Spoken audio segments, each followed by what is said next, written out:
बिस्मिल्लाहिर्रहमानिर्रहीम, अस्सलाम वालेकुम नाज़रीन। प्रोग्राम खबर के साथ मैं हूं आपका मेज़बान डॉक्टर बुलंद इकबाल। नाज़रीन, शहर कराची में 9th और मैट्रिक के जो पेपर्स हैं वो जारी हैं और हस्ब रिवायत पेपर्स आउट भी हो रहे हैं। लोड शेडिंग का भी सिलसिला जारी है। मुख्तलिफ जो इम्तिहानी मराकज़ हैं उसमें तालिब इल्मों को बहुत परेशानी का सामना है। इससे कबल हमने देखा कि एडमिट कार्ड्स का एक इशू बना।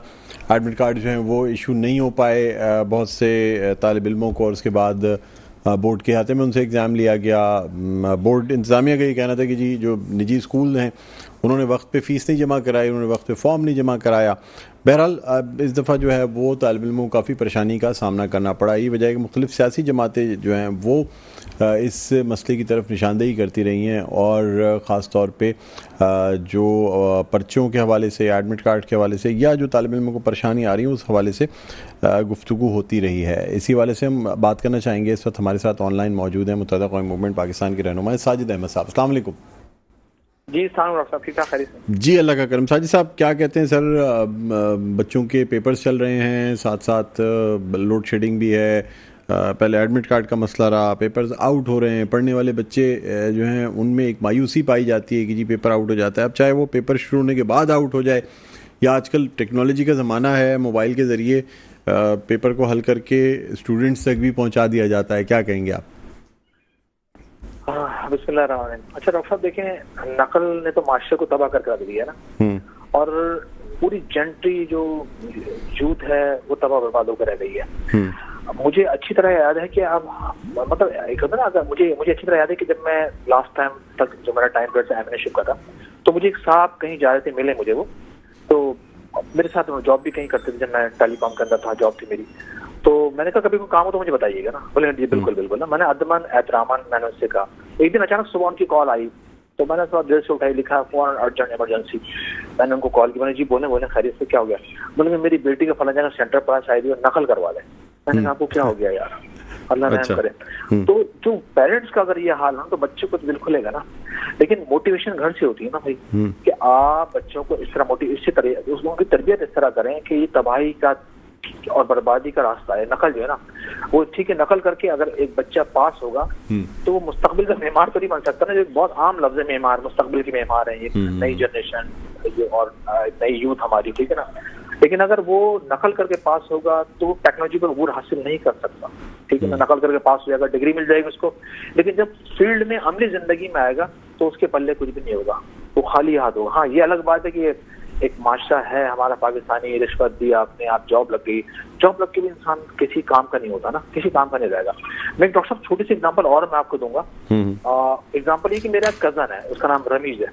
अच्छा, वो बच्चा पीआईई में जॉब करता था, नॉर्मल जॉब होगी, 50-60 हज़ार सैलरी उसकी होगी, लेकिन उसने ना कोर्सेज किए, मेहनत की उसने कोर्सेज किए, कुछ 3 लाख का कोर्स किया टेक्नीशियन का, टेक्निकल जो कोर्सेज है ना, कोई एक लास्ट टाइम उसने 15 लाख के कोर्स किया, उसी तनख्वाह में से बचा बुचू के बेचारा कर आके।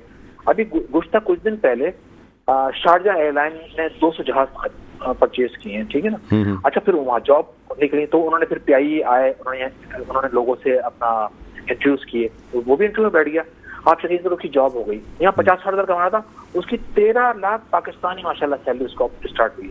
अभी 2 महीने पहले की बात है। देखिए, मेहनत में अजमत है ना, लेकिन हमारे अच्छा, वो भी यकीनन इन पीले स्कूलों का पढ़ा था, महीनाबाद में रहाइश, पीले स्कूल बेचारे पढ़े में सब, लेकिन मेहनत से पढ़ा, मेहनत से, ईमानदारी से पढ़ा। एमक्यूएम इस वक्त कोशिश ज़रूर कर रही है अवामी मसाइल को उजागर करने की, और बहुत से मसाइल पे बात की जा रही है, लेकिन सर आवाम को इनका हल नहीं मिल रहा है। हालांकि आप वफाकी हुकूमत में मौजूद हैं, सिंध असम्बली में आप अपोजिशन में हैं। कल अपोजिशन लीडर अली खुर्शीद साहब ने भी एक ज़बरदस्त सी प्रेस कॉन्फ्रेंस की, और उन्होंने जो है वो कोऑपरेटिव हाउसिंग सोसाइटीज़ के हवाले से वो इशू उठाया। सर, लेकिन इन चीज़ों का हल क्या होगा? मसाइल अपनी जगह है, देखिए मसाइल होंगे तो आपकी सियासत होगी, मसाइल नहीं होंगे तो शायद सियासी जमातों को भी कोई ना पूछे, लेकिन इन मसाइल का हल भी तो होना चाहिए सर। मसाइल जहाँ इंसान है ना, देखना डॉक्टर साहब, जहाँ पर इंसान है वहाँ मसाइल भी पूरी जिंदगी रहेंगे। ये तो फैक्ट है ना, हकीकत है कि जहाँ मसाइल इंसान है, मसाइल पूरी जिंदगी रहेंगे। उनकी शक्ल और उनका तरीक़ेकार चेंज हो जाएगा। अब ये मसाइल, अब वो मसाइल, अब इस तरह, तो डेवलपमेंट पूरी जिंदगी रहती है। इंसान है तो डेवलपमेंट चलेगी, मसाइल चलेंगे, सियासत चलती रहेगी सबकी। अब वो सियासत में हेरा फेरी भी चलती रहेगी, सब कुछ चलता है ना, ये दुनिया है ना। अच्छा देखिए, अब अगर एक पॉलिटिकल पार्टी है, मिसाल के तौर पर आप एक एंकर पर्सन है, एक आपको फिक्र है ना कि आपने टॉपिक उठाया एजुकेशन के हवाले से, माशरे में उठने वाली बुराइयों के हवाले से, और ये मीडिया का फर्ज भी है कि वो दुनिया में, मिसाल के तौर पर मीडिया के फराइज भी है कि वो ऐसे ऐसे मसाइल को दुनिया में उजागर करते हैं जो आम एक पॉलिटिकल आदमी की या वज़ीर आज़म सदर की निगाहों से नहीं गुजरते, तो उसको उजागर करके सामने लाते हैं और पता चलता है कि हाँ, आज मिसाल के तौर पर कश्मीर में अभी इतना एहतजाज हुआ है, सब कुछ हुआ, अपने मुतालबात 3-4 उन्होंने मनवा ली। अगर मीडिया नहीं होता तो शायद इंफॉर्मेशन नहीं होती। तो ये मीडिया जो है ना, वो अवेयरनेस दे रहा है, आगाही दे रहा है, वो आंखों का जो पर्दा है उसको हटाता है कि देखें यहाँ ये हो रहा है, यहाँ हो रहा है। अब मीडिया भी, आप भी कोशिश कर रहे हैं कि दूसरी तरफ पॉलिटिकल जमात है, पॉलिटिकल अब फर्क है ना, एक अपोजिशन है और एक गवर्नमेंट में। अपोजिशन के पास सब कुछ है, मिसाल सिंध के अंदर जितनी वजारतें हैं, हम तो पार्ट ऑफ द गवर्नमेंट नहीं ना, अपोजिशन में, लेकिन उसको उजागर करना इसलिए फर्ज है कि ताकि एजुकेशन मिनिस्टर सुने कि भाई पूरे सिंध के अंदर और स्पेशल कराची में इतना रेवेन्यू जनरेट करके दे रहा है, वहाँ जो बच्चों के एग्जाम हो रहे हैं वो जमीन पे बैठ के हो रहे हैं। इतना जदीद जमाना है कि दुनिया आसमान पर जा रही है, और ये दुनिया का तरक्की करता हुआ शहर जो पूरे पाकिस्तान को पाल रहा है, वहाँ बच्चे जमीन पर बैठकर, अर्बन के अंदर, रूरल की बात नहीं, रूरल से तो बहुत ही बुरा हाल खैर किया हुआ है ना, अर्बन के अंदर वहाँ बच्चा बैठकर जमीन पर पेपर दे रहा है। फिर सेकंड ये कि लाइट भी नहीं है, टीचर भी परेशान है। देखिए, इंसान के लिए उसको रिलैक्स माहौल चाहिए होता है ना, अगर बच्चा कोई स्टडी कर रहा है उसको रिलैक्स माहौल चाहिए होता है। फिर इसके अलावा अगर वो पेपर देगा तो वहाँ भी अमन सुकून होगा ना, खामोशी होगी। अगर बच्चा, आपके घर में एग्जाम हो रहा हो, बच्चा पढ़ रहा हो, हम बोलते नहीं है इसको अलग कमरा दो और थोड़ा सा इजी रहे, पंखे शंखे खोल दो, नॉर्मल रहे, लाइट के टाइम आ रहा हो, अगर लाइट भी जाती है ठीक है, इस टाइम में जनरेटर में अपना जरा ऑयल वॉयल और पेट्रोल वगैरह डाल लें ताकि उसको परेशानी ना हो। तो रिलैक्स माहौल में इंसान ना पढ़ता है, एग्जाम देता है। लेकिन आप सर, लेकिन कल जो है वो केएमसी के ऐवान में बात हुई और उसमें कि इलेक्ट्रिक या बिजली के बहरान का जिम्मेदार भी एमक्यूएम को ठहराया गया, क्योंकि आप ऐवान में मौजूद नहीं हैं, आप लोगों ने बाइकआउट किया था, तो आप पीपल्स पार्टी जमात इस्लामी जो है वो जो भी बहस होती है उसमें आपको भी मुर्द इल्ज़ाम ठहराया जाता है, क्या कहेंगे सर? अभी डॉक्टर साहब, मैंने आज ही एक स्लाइड, या आज देखी बल्कि ना, एक टीवी पे स्लाइड चल रही थी, उसमें ये था कि जो टेलीकॉम कंपनीज बीच में चला ना, जो लोग टैक्स नहीं देंगे, तो जो लोग टैक्स नहीं जमा कराएंगे तो उनकी सिमें ब्लॉक कर दी जाएंगी। तो ये भी हमने देखा कि 5 लाख सिमें उनकी ब्लॉक की जाएंगी, ठीक है। अच्छा, जब ये चला ना, तो आज एक स्लाइड चली उसके अगेंस्ट में कि जो टेलीकॉम सेक्टर है उनकी जो नुमाइंदों की, मैंने देखा उन्होंने शायद पिटीशन लगाई कोर्ट के अंदर, उसमें ये था कि भाई अगर हम 5 लाख सिमें बंद कर देंगे ना तो हमारा 100 अरब रुपए का नुकसान होगा। कितना कमा रहे हैं प्राइवेट सेक्टर?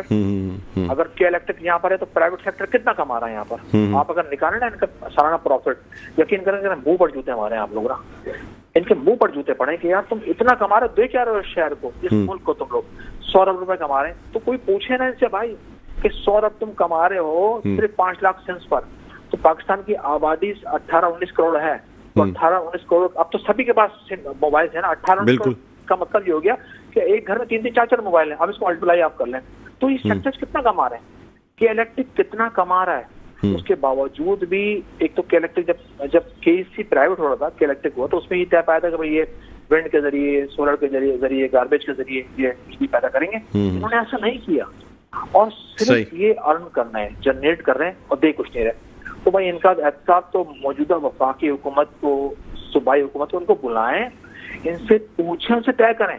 ये कर ये रहे कि डीजल डाला, बिजली पैदा की, डीजल खत्म, बिजली खत्म, फिर दोबारा डीजल डाला, इस तरह ये करें जो कि ज्यादा। अभी मैंने सुना जो लोग लोग अपने घरों पर जो हालात ऐसे हो गए हैं, बिजली का बिल इतना अमाउंट उसका ज्यादा है कि लोग उसको नहीं कर पा रहे, दे नहीं पा रहे, तो लोगों ने सोलर सिस्टम बनाना शुरू किया, उसको कनेक्ट किया केई से कि भाई ठीक है, हम आपको बिजली पैदा जनरेट करेंगे, हम घर पे अपने आपको देंगे, फिर आप रिवर्स में देंगे तो बिल उसमें नीचे आएगा, उससे 10 रुपए यूनिट ऐसे कुछ खरीद रहे हैं। अब से ना उस सिलसिले को भी खत्म कर रहे हैं। जाती नाइंसाफी है। आप बिजली के बिल को देखें, गरीब लोग वो टैक्स दे रहे हैं जो उनके खाते में आते भी नहीं। बिजली, एक तो बिजली यूज कर रहे हैं और बाकी कुछ टैक्सेस ऐसे लगाए हुए हैं उन्होंने कि जिससे उनका लेना देना कोई है नहीं। तो सर, आप लोग तो खुद वफाकी हुकूमत का हिस्सा हैं और आप नेपरा पे प्रेशर डाल सकते हैं, वफाकी हुकूमत में ये बात उठा सकते हैं, क्योंकि बिजली का ताल्लुक तो सूबाई हुकूमत से नहीं होता। देखिए, एमक्यूएम ने वहाँ पर अभी गुज़श्ता कुछ दिन पहले बिजली पर एमक्यूएम के लोगों ने बात की है। मैं खुद रह चुका हूँ कौमी में, सेनेट में, सूबाई असेंबली में, हर जगह इंसान बात करता है ना भाई, अपने हल्के के मसाइल उसको उठाता है, अपने टाउन के मसाइल, डिस्ट्रिक्ट के मसाइल, सिटी के मसाइल को, प्रोविंस के मसाइल को इंसान उठाता है वहाँ पर बैठकर ना, कौमी असेंबली, सूबाई असेंबली के अंदर, ठीक है ना। आप यकीन करें, आप करारदादें उठा लें हमारी, आप कॉलिंग ऑडिशन उठा रहे हैं वहाँ पर, जो हमें कॉलिंग, जो हमें क्वेश्चन आंसर, वहाँ पर जो क्वेश्चन हमें रखे उसका आंसर है उसको उठा लें आप। लेकिन मैं समझ रहा हूँ कि जितना मेरा तजुर्बा रहा वो एक एज ए फॉर्मेलिटी था बस ना, तो ठीक है आपने कर लिया, बात खत्म। लेकिन करना मेन अथॉरिटीज पर, वो अथॉरिटी प्राइम मिनिस्टर है, वो अथॉरिटी किसी भी इदारे का हेड है, वो अथॉरिटी किसी भी डिपार्टमेंट का हेड है, ठीक है ना, वो अथॉरिटी किसी भी इंस्टीट्यूशन का हेड है, ठीक है ना, या वो किसी कंपनी का हेड है, इन सब के हाथ में सारा गेम है, ठीक है ना। लेकिन हमारा कहना ये कि भाई ये मल्टीनेशनल कंपनीज, ये नेशनल कंपनीज जो इतना कमा रही है वो दे तो नहीं रही ना। ठीक, अब मिसाल के तौर पर वाटर बोर्ड हो, वाटर एंड सीवेज बोर्ड है, अर्बन से वो बिल ले रहे हैं, रूरल्स में बिल नहीं आते, रूरल्स में अल्लाह के बंदे भाई, हम किसी को तासुब की बात नहीं कर रहा, लेकिन इंसान सोचता है ना, दो डिफरेंट चीजों को, दो चीजों रख के सोचेगा ये वहाँ ऐसा, यहाँ बिजली भी नहीं है, बिल देख लें आप इसको, यहाँ पानी नहीं दे रहे आप, बिल प्रॉपर अर्बन के लोग दे, रूरल्स में आ नहीं रहे, और वो भी और गैस यहाँ इतनी मिकदार में, अब वो गैस भी नहीं होती थी, अब लोड शेडिंग होने लगी, अब गैस के बिल भी होना बढ़ गए, एक घर के 8,000, 7,000, 5,000 बिल आ रहे हैं। तो ये लोग करेंगे क्या? हाँ, लोग फिर कश्मीर की तरह बाहर आ जाएंगे, जैसे आजाद कश्मीर में भी हुआ ना। बहुत अच्छा हुआ, ठीक, बहुत अच्छा हुआ, लोग निकले, उन्होंने अपने मुतालबात को मनवाया, और लोगों ने लाइन दी, लोगों को ना, पाकिस्तान के लोगों को लाइन दी कि भाई हम कर सकते हैं ना, आपने चूड़ी उड़ी क्यों पहनी हुई, आप क्यों डर रहे हैं, आप टैक्स दे रहे हैं, आप सबको पाल रहे हैं, आप हुकूमतों को पाल रहे हैं, आप इदारों को पाल रहे हैं, तमाम इदारों की सैलरीज टैक्स उसका हम दे रहे हैं, सब कुछ हम दे रहे हैं, गुलाम भी हम है, परेशान भी हम है, मुसीबत में भी हम है, महंगाई का सामना भी हम कर रहे हैं, आजादी भी हम है, तो फिर हम सब चीजों के लिए, तो फिर भाई अगर आप सब चीजों के लिए, तो फिर आप रोड पर आओ। ठीक है, चलिए ठीक है, बहुत बहुत शुक्रिया साजिद साहब, आपने प्रोग्राम के वक्त निकाला। नाज़रीन, रहनुमा MQM पाकिस्तान साजिद अहमद हमारे साथ मौजूद थे। एक वक्फा लेते हैं, वक्फे के बाद दोबारा आपकी खिदमत में हाजिर होंगे। देखते रहिए प्रोग्राम खबर की खबर। वेलकम बैक, एक बार फिर आपको खुशामदीद कहते हैं प्रोग्राम में खबर की खबर। मैं हूँ आपका मेज़बान डॉक्टर बुलंद इकबाल। नाज़रीन, अब हम कुछ बात करना चाहेंगे जमात इस्लामी कराची के हवाले से। इनकी जानिब से गज़ा यकजहती रैली जो है वो निकाली गई, और प्रेस क्लब के सामने जो है वो ये रैली निकाली गई, एहतजाज किया गया, मुख्तलिफ रहनुमाओं ने खिताब भी किया, ख़ास तौर पे जमात इस्लामी कराची के अबूरी अमीर मुनीम ज़फ़र ख़ान ने भी खिताब किया। इससे कबल आपको बताते चलें कि अमीर जमात इस्लामी हाफिज़ नईमुर रहमान साहब ने भी आज एक प्रेस कॉन्फ्रेंस की, और ख़ास तौर पे उन्होंने कश्मीर के हवाले से भी बात की, उसकी सूरत हाल के हवाले से और दीगर जो मामलात हैं उस पर इज़हार ख्याल किया। बहरहाल इस वक्त हमारे साथ वीडियो लिंक पर मौजूद हैं जमात इस्लामी कराची के अबूरी अमीर मुनीम ज़फ़र ख़ान साहब, उनको हम खुशामदीद कहना चाहेंगे। अस्सलाम वालेकुम जी मुनीम ज़फ़र साहब, आपका बहुत बहुत शुक्रिया सर, आपने प्रोग्राम के लिए वक्त निकाला। जी सर, आज ये रैली गज़ा और फ़लस्तीन के लिए रैली निकाली गई, और एहतजाज भी किया गया, खिताब भी किया गया। सर, पूरी दुनिया देख रही है, लेकिन शायद हमें जो है वो लोग बेबस लगते हैं, इतनी मज़ालिम के बावजूद भी आलम इस्लाम की जानिब से कोई खातिर खा एफर्ट्स नहीं हो रही हैं। सर, क्या कहेंगे आप? डॉक्टर साहब, आज जमात इस्लामी कराची में माइनॉरिटी विंग हमारा है, उसने आज रैली निकाली है, जिसके अंदर जो है वो ईसाई भी मौजूद थे, हिंदू भी मौजूद थे, और सिख भी मौजूद थे। और ये रैली जो है वो गजा के लोगों से इज़हार यकजहती के लिए निकाली गई, और जो जेनोसाइड हो रहा है गजा में, जिस तरह गजा के अंदर बमबारी की जा रही है, जिस तरह गजा को पूरी तरह जो है बमबारी का शिकार कर दिया गया है, और 80% गजा जो है वो उसकी इमारतें तबाह हो गई हैं, वहाँ घर तबाह हो गए हैं, और जिस तरह जो है वो सफाकियत का मुजाहरा जो है वो इसराइल कर रहा है, और उसका पुष्पना अमेरिका है, बरतानिया है, यूरोपीय यूनियन के वो सारे हुक्मरान हैं, और खुद मुस्लिम दुनिया के हुक्मरान जो इस वक्त खामोश तमाशाई बने हुए हैं, और एक मुजरमाना खामोशी है जो इख्तियार की हुई है चंद एक ममालिक के अलावा, जो मीडिएशन के हवाले से फराइज अंजाम दे रहे हैं। तो हमने इस हवाले से रैली निकाली थी, ये हमारा फर्ज बनता है, और पूरी दुनिया के अंदर बाज़मीर लोग निकल रहे हैं, आवाज़ बुलंद कर रहे हैं। आपने खुद देखा कि अमेरिका के अंदर जो है वो यूनिवर्सिटीज़ के अंदर एहतजाज हो रहा है, सैकड़ों यूनिवर्सिटीज़ हैं जहाँ तलबा रोज़ाना निकलते हैं, उन्होंने कैंप्स लगाए हुए हैं गजा के लोगों से इज़हार यकजहती के लिए। इसी तरह बरतानिया, फ्रांस और जर्मनी, जहाँ जो है फ़लस्तीन से इज़हार यकजहती के लिए लोग जो है वो रोज़ाना की बुनियाद पर निकलते हैं। तो ये एहतजाज जारी है, और जो भी बाज़मीर लोग हैं वो निकल रहे हैं और आवाज़ बुलंद कर रहे हैं कि वो अमेरिका जो अमन का तर्ज देता था, जो इंसानी हुकूक की बात करता था, आज वो सूरत हाल ये है कि 36,000 कमोबेश 36,000 लोग अपनी जानों से गुजर गए हैं, शहीद हो गए हैं गजा के अंदर, में 15,000 बच्चे और 10,000 खवातीन हैं, यानी 25,000 बच्चे और खवातीन शामिल हैं जो शहीद हो गए हैं। लेकिन हमारा अलमिया ये है, इतनी शहादतें हैं, 80,000 से जायद जो है वो जख्मी हैं लोग। और इस पूरी कैफियत के अंदर भी अमेरिका असलाह भी दे रहा है इसराइल को, अमेरिका डॉलर भी दे रहा है, उसकी कांग्रेस ने अप्रूवल दी है डॉलरों की और इमदाद दी है। अब आप मुझे बताइए, कौन से इंसानी हकूक की बात करते हैं, कौन से ह्यूमन राइट्स की लोग बात करते हैं, कौन से अमन की बात करते हैं, कौन सी जमहूरियत है कि आप जो है वो अक़वाम मुत्तहिदा की करारदादों को जो है वो वीटो कर दें? कौन सी जमहूरियत है कि आप जो है वो बुलडोज कर रहे सारे मामला को, और एक सफ़ाक और एक ऐसी कुव्वत की जो सफ़ाकियत का मुजाहरा कर रही है, जो जेनोसाइड कर रही है, नस्ल कुशी कर रही है, उसके आप पुष्पना बनकर खड़े हो जाएं। ऐसे के अंदर मुस्लिम हुक्मरानों की जिम्मेदारी बनती है, पाकिस्तान की जिम्मेदारी बनती है कि वो अहले गजा के साथ खड़ा हो, क्योंकि गजा से हमारा ताल्लुक दीन का ताल्लुक है, ईमान का ताल्लुक है, बैतुल मक़दस का ताल्लुक है, हमारा क़िबला अव्वल है।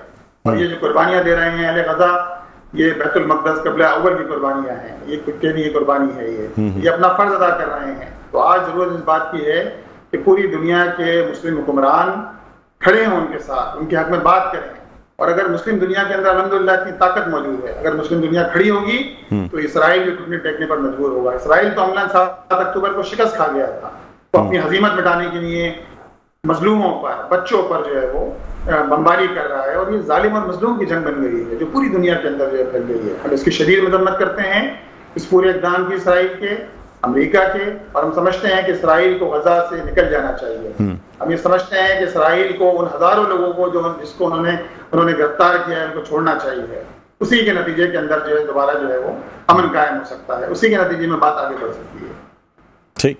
अच्छा सर, आज हाफिज़ नईम साहब ने प्रेस कॉन्फ्रेंस भी की और उन्होंने कश्मीर के हवाले से भी बात की, और ख़ास तौर पे उन्होंने कहा कि जी कश्मीरियों जो आज़ाद कश्मीर के अवाम हैं उनके साथ वो खड़े हैं, हाँ शर्त पसंदों के साथ नहीं है लेकिन अवाम के साथ ज़रूर खड़े हैं, और उनको हक़ दिलाने की बात की गई। क्या कहेंगे आप, क्योंकि इस हवाले से मुख्तलिफ ख़बरें आती रहीं, ये भी कहा गया कि जी शायद इसमें दीगर सियासी जमातें भी शामिल हैं, PTI का भी कुछ इसमें हिस्सा है। इन तमाम चीज़ों को यहाँ तक पहुँचाने के लिए कुछ लोग कश्मीर की हुकूमत के हवाले से बात कर रहे हैं कि जी गलत तरीके से जो है वो हैंडल करने की कोशिश की गई, जिसकी वजह से ये सारा कुछ हुआ। क्या कहते हैं आप? देखिए, मुझे ये नहीं पता कि इसके अंदर किसका ऐसा शामिल है, लेकिन जब आवाम निकलते हैं तो फिर उसके सामने कोई भी खड़ा नहीं रह सकता। आपने देख लिया ना किस तरह बिजली के बिलों में इजाफे के हवाले से, किस तरह रोटी की कीमत में इजाफे के हवाले से लोग निकले हैं। और जाहिर बात है जब लोग निकलते हैं तो उसके नतीजे में उसके सामने खड़ा होना आसान नहीं है। और ये तो हुकूमतों की जिम्मेदारी है, वो हुकूमत कि जो किसी, यानी आप देखें ना, बिजली का मसला है, और ये बिजली का मसला तो सिर्फ कश्मीर का मसला नहीं है। कश्मीर के अंदर एक मसला था, लोगों ने उसको एड्रेस किया, लोगों ने एहतजाज किया, लोग निकले अपने घरों से। और हम जाहिर बात है तशद्दुद की तो हर आदमी मजम्मत करेगा, हम तशद्दुद को जो है वो कोई भी आदमी नहीं सराहेगा, इसकी हम मजम्मत करते हैं कि तशद्दुद शामिल हुआ है इसके अंदर, लेकिन एक जायज हक है लोगों का। बिजली हर आदमी की जरूरत है, रोटी हर आदमी की जरूरत है, लेकिन हम देखें कि यही चीज है आज कश्मीर के अंदर ये सूरत हाल है। आप कराची देखिए, कराची के अंदर क्या सूरत हाल है कि इलेक्ट्रिक किस तरह जालमाना लोड शेडिंग हो रही है, कि इलेक्ट्रिक किस तरह जो है कि इलेक्ट्रिक में जो है वो महंगी बिजली जो है प्रोवाइड की जा रही है। जब ये के इलेक्ट्रिक की बात करें, हम अगर बात करते हैं 2005 के अंदर निजी तहवील में दिया गया, 2005 के अंदर परवेज मुशर्रफ साहब की हुकूमत थी, MKM उसकी शराकतदार थी, उस वक्त इसको जो है वो बेच दिया गया। 2009 के अंदर दोबारा भेजा गया, दूसरी कंपनी को बेचा गया, अवराज ग्रुप को बेचा गया, इसके अक्सरियती शेयर्स बेचे गए। और बेचने का मकसद क्या था, इसकी जनरेशन के अंदर इजाफा होगा, इसकी ट्रांसमिशन बेहतर होगी, इसकी डिस्ट्रीब्यूशन बेहतर होगी। एक काम भी नहीं हो सका, लोड शेडिंग बढ़ती गई, बिल बढ़ते गए, बिजली महंगी होती गई, ना डिस्ट्रीब्यूशन के अंदर बेहतरी आई, ना ट्रांसमिशन के अंदर बेहतरी आई। और तो और तांबे के तार जो है वो बेच लिए गए। और तो और आप देखें कि खंभों के एवज जो है वो के इलेक्ट्रिक खंभों को एवज बेच दिया गया, यानी जितनी खंभों की कीमत थी उस कीमत पे के इलेक्ट्रिक को बेच दिया गया। लेकिन आज हालात बेहतर नहीं है, मतलब भारी भारी बिल आ रहे हैं, अब लोग क्या करें, कहाँ से कमाएं, क्या खाएं, क्या बच्चों की फीसें अदा करें। और एक ऐसा वो है जिसके अंदर जारी बात है, वो सारी पार्टियां इसके अंदर शरीक हैं जो इसको बेचने के अंदर शामिल थी। इसके अंदर MKM शामिल थी, परवेज मुशर्रफ साहब शामिल थे, जरदारी साहब की हुकूमत के अंदर दोबारा इसको जो है बेचा गया।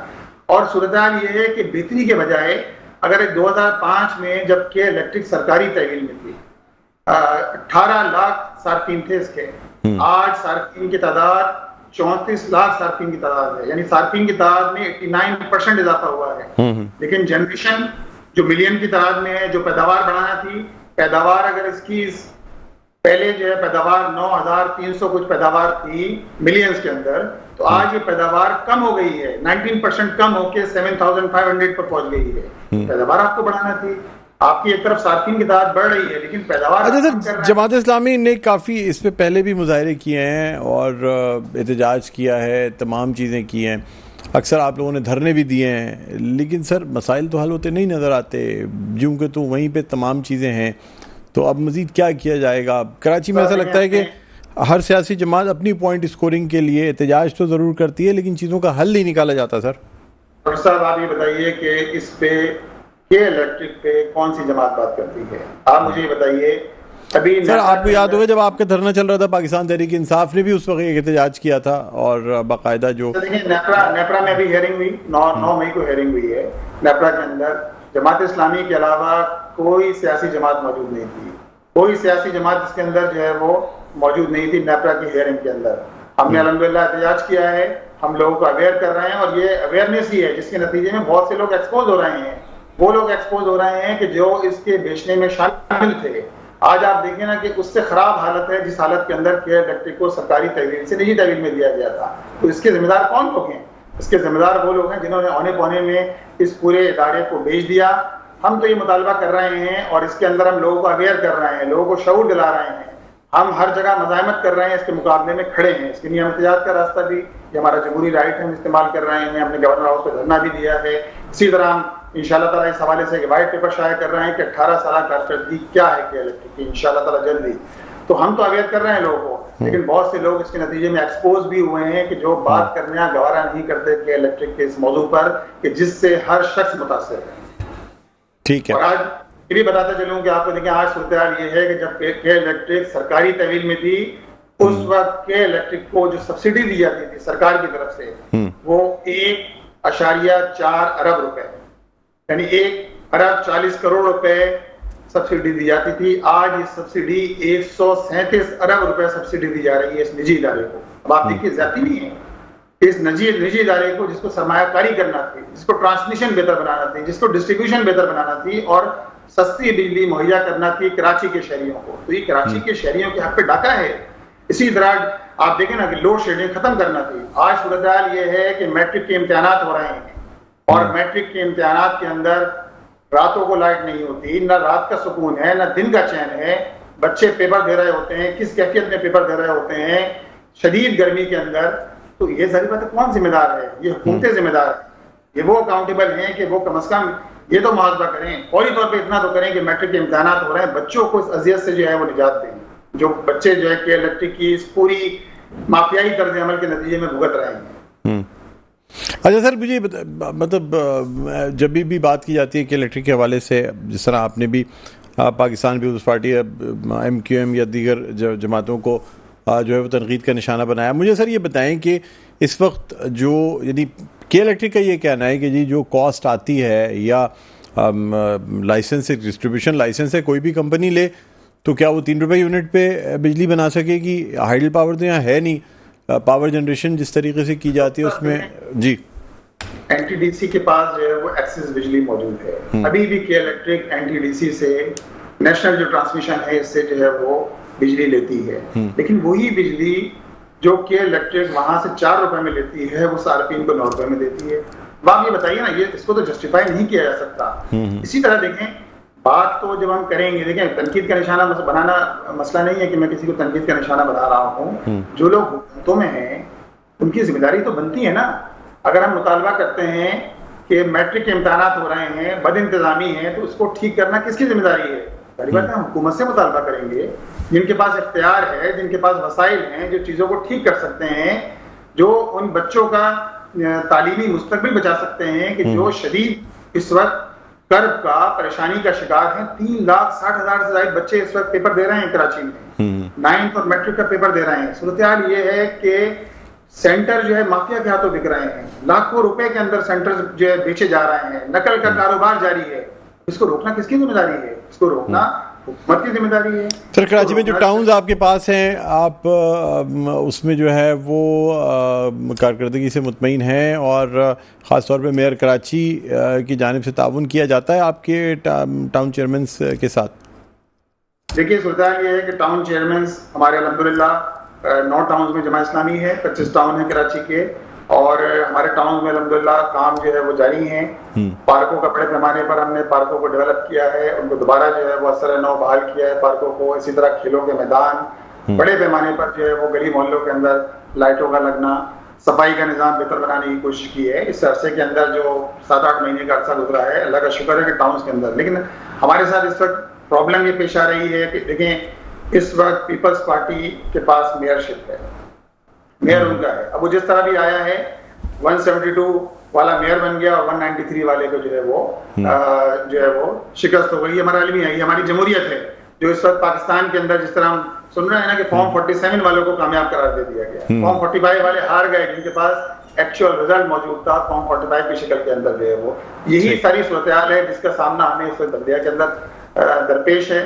जो ताउन पीपल्स पार्टी की जानिब से होना चाहिए था वो ताउन नहीं है सर। लेकिन अब हाफिज साहब जिस तरह कराची पे पहले फोकस किया करते थे, या मेयर कराची के हवाले से भी उनका कहना था कि जी हम ये सीट वापस लेंगे, जो है हम किसी भी तरह से अदम एतमाद लेके, अब लगता नहीं है कि शायद ये चीज़ें हो सकें। बस मुख्तसरन मुझे जवाब दे दीजिएगा इस बात का। देखिए ये इंशाल्लाह ताला हम इस पर तैयारी कर रहे हैं और पूरी तैयारी के साथ इंशाल्लाह ताला मेयर की सीट जो है वापस लेंगे। ठीक, चलें ठीक है, बहुत बहुत शुक्रिया मुनीम ज़फ़र खान साहब, आपने प्रोग्राम की वक्त निकाला। नाज़रीन, अबूरी अमीर जमात इस्लामी कराची मुनीम ज़फ़र खान साहब हमारे साथ प्रोग्राम में मौजूद थे।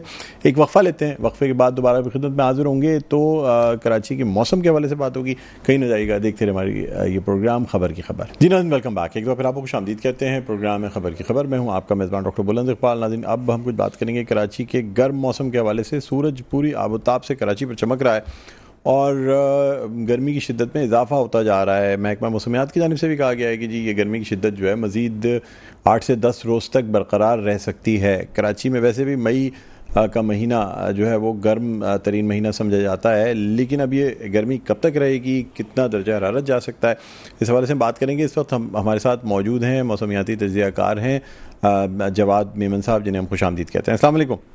जी वालेकुम सलाम डॉक्टर साहब। जी जवाद मेमन साहब, क्या कहते हैं सर, ये जो गर्मी कराची में सूरज गर्मी बरसा रहा है, ये कब तक रहेगी गर्मी और क्या इसमें बतदरीज इजाफा होता जाएगा? जी डॉक्टर साहब, ये पिछले कई दिनों से तो गर्मी का सिलसिला था, फिर बीच में 2-3 दिन का गैप आया, लेकिन आज से जो है वो दोबारा कराची समेत मुल्क के तकरीबन इलाकों में जो है वो गर्मी की शिद्दत अब इजाफा दोबारा शुरू हो गया है। और कराची में जो आज जो ऑफिशियली रिकॉर्ड हुआ है वो तकरीबन 37.8 यानी कि 38 डिग्री आप कह सकते हैं कि रिकॉर्ड हुआ है। पिछले दिनों जो है ये 35-36 ऐसे चल रहा था। अब कराची की बात करें तो आने वाले अगले जो 5 से 7 दिन हैं, 10 दिन तक जो है वो मौसम अब इसी तरीके से रहेगा। टेम्परेचर रेंज इसी तरीके से रहेगी, 37 से 39-38 डिग्री के आसपास रहेगा। लेकिन जो मुल्क के दीगर इलाकों हैं यहाँ पर काफी शदीद गर्मी का सिलसिला शुरू होगा आने वाले दिनों में। लेकिन कराची में क्योंकि आपको पता है कि लाइफ लाइन हमारी सी ब्रीज होती है, और सी ब्रीज ये है कि अल्लाह का शुक्र है कि आने वाले दिनों में फिलहाल ये इसी तरीके से रहेगी, तो बहुत ज्यादा कोई शदीद गर्मी नहीं होगी, लेकिन ओवरऑल मौसम जो है वो काफी हद तक गर्म और ह्यूमिड बहुत ज्यादा रहेगा। अच्छा सर, एक चीज होती है जिसे कहते हैं फील्स लाइक, अक्सर जो है वो मोबाइल फोन्स में जब मौसम देखा जाता है तो उसमें टेम्परेचर चाहे 35 आ रहा हो, फील्स लाइक 42, यानी महसूस इंसान को 42 डिग्री सेंटीग्रेड हो रहा होगा। इसकी क्या वजह होती है, आपसे जानना चाहूंगा। बिल्कुल डॉक्टर साहब, देखें ये 2 तरीके के टेम्परेचर्स होते हैं। एक ambient temperature, normal air temperature जो होता है, जिस तरह आपने कहा कि 35 डिग्री है या 36 डिग्री है हमारे फोन में या दूसरे उसमें नजर आ रहा होता है। और फील्स लाइक टेम्परेचर बेसिकली वो होता है जो इंसान को, किसी जानदार को या इंसान को जो है वो उस वक्त टेम्परेचर फील हो रहा होता है। फील्स लाइक ज्यादा होने की वजह ये होती है कि जब हवा में नमी का तनासुब, ह्यूमिडिटी लेवल जब बहुत ज्यादा हो जाते हैं, 55-60% के आसपास पहुंच जाते हैं, तो जो वाटर मॉलिक्यूल्स जो होते हैं, वेपर जो होते हैं, वो गर्मी को अपने अंदर ज्यादा एब्जॉर्ब करते हैं। और यही वजह है कि जो इंसानी जिस्म को जब ये फील होता है इतना ज्यादा टेम्परेचर, तो उसे फील्स लाइक टेम्परेचर कहा जाता है। ये ज्यादातर जो है ये कोस्टल एरियाज में या समंदर के करीब जो इलाके हैं, जैसे फॉर एग्जांपल हमारा शहर कराची है, यहाँ पर टेम्परेचर इतना ज्यादा नहीं होता, आज भी जैसे 37-38 डिग्री था, लेकिन फीस लैक टेम्परेचर कई इलाकों में जो है ये 42 से 44 डिग्री तक भी चला गया था। अच्छा, मुझे ये बताइएगा कि इस वक्त सिंध के कुछ इलाके हैं जैसे थरपारकर है, छाछरो है, मीरपुर खास है, यहाँ बारिश हो रही है, ये इत्तलात हैं, क्या कहेंगे आप इस हवाले से? बिल्कुल, इन इलाकों में जो है वो उस वक्त गरज चमक के साथ बारिश हो रही है, स्पेशली थरपारकर और नगर पारकर के जो इलाके हैं, मिट्टी, छाछड़ो, उमरकोट, इस्लामकोट, डिप्लो और उसके आसपास के इलाकों में, ये बेसिकली इंडियन राजस्थान और गुजरात रीजन के आसपास जो है पिछले 2 दिन से गरज चमक के बादलों का बनने का जो सिलसिला है वो जारी है। और ये शाम के टाइम, रात के टाइम जो है ये कल से यही देखने में आ रहा है कि ये एक्सपेंड करते हैं और फिर बॉर्डर पार जो है ये जो बिल्कुल जो इंडियन पाकिस्तान के जो बिल्कुल जो बॉर्डर के करीब के इलाके हैं, साउथ ईस्टर्न सिंध के, यहाँ पर ये बादल आ जाते हैं और अभी भी इन इलाकों में गरज चमक के साथ काफी तेज बारिश की अपडेट्स आ रही है। कुछ इलाकों में थरपारकर में जो है वो ज़ालाबारी भी हुई आज शाम में। ठीक, तो इसका कोई असर कराची पे पड़ सकता है? कोई बारिश के इम्कानात हैं आने वाले दिनों में कराची में? नहीं, शहर कराची में तो ऐसे कोई इम्कानात नहीं है। ये उसी तरफ के लोकलाइज डेवलपमेंट है जो कि अमूमन जो है वो प्री मानसून सीजन पे आप कह सकते हैं कुछ हद तक कि उन इलाकों में ये प्री मानसून सीजन शुरू होता है और क्योंकि बादल जो हैं वो ताकतवर हैं तो फिर ये थोड़ा सा हमारे थर के इलाकों को भी कवर कर लेते हैं। अच्छा, तो वैसे कराची में कब तक जो है वो बारिश देख रहे हैं? कब तक मुमकिन है कि कराची में कुछ बादल भी बरसें और कुछ रिलीफ मिले शहरियों को? देखिए, फिलहाल कोई खातिर ख्वाह बारिशें तो नहीं है। अगले 5 से 10 दिन तक तो जो है वो मौसम इसी तरीके से गर्म और मरतूब ही रहेगा, लेकिन मई के आखिरी वीक में या जून के स्टार्टिंग में आप कह सकते हैं कि प्री मानसून एक्टिविटीज जो है वो यहाँ सिंध के इलाकों में काफी हद तक शुरू हो जाएंगी, इंक्लूडिंग कराची। तो जब ही जो है वो फिलहाल कोई रिलीफ मिल सकता है। फिलहाल ओवरऑल मई के आखिरी दिनों तक जो है मौसम ऐसा ही रहेगा, कोई खातिर ख्वाह बारिश का ऐसा इम्कान नहीं है। ठीक है, और इस दफ़ा जब गर्मी की इतनी शिद्दत है तो क्या समझ रहे हैं, क्या मानसून जो है वो इस दफ़ा मोर देन एक्सपेक्टेड होगा या क्या कहेंगे आप? पिछले सालों से अगर मुवाजना करें तो क्या मानसून सीज़न इस दफ़ा ज़्यादा एक्सपेक्ट किया जा रहा है, बारिशें ज़्यादा एक्सपेक्ट की जा रही हैं या नॉर्मल बारिशें होंगी? बिल्कुल डॉक्टर साहब, इस दफ़ा जो है वो मानसून, आपको याद होगा कि लास्ट टाइम भी हमने बात करी थी तो यही एक्सपेक्टेशन थी कि मामूल से जो है वो ज़्यादा बारिशें हैं इस साल।